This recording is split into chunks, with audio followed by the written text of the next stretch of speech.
In this video, I'm going to show you how to fix Fallout 4 not launching on PC.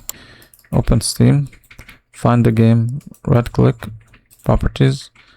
Under the launch options, make sure there isn't anything written here. And then under installed files, click Verify. Go to Browse, find the game.exe, fallout.exe, right click, Properties, Compatibility, and then enable this option and this one and this one. Click Apply and OK.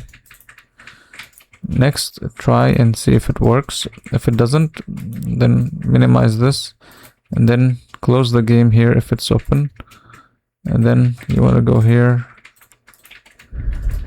to Settings and then search for Graphics. So under Graphics, enable this option. Find the game over here. If you don't find it, you can add it through the add button.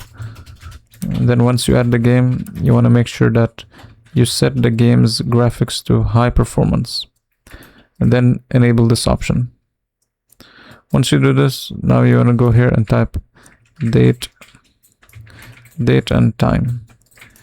So go to the date and time settings, set these options just like you see here. Make sure you fix your region, your time zone, and your date. And once you fix everything, you want to click sync now. Now go back and go to region and do the same thing here. Make sure the region is set correctly. So you have to set to your region. So once you do this, you want to go here to NVIDIA. So if you have NVIDIA, you can go to this app. If you don't have NVIDIA, or you have AMD or different graphics cards, then you have to go to your appropriate software for this graphics cards. So what you need is simply to update the drivers. So if you go to drivers here, you will be able to update them.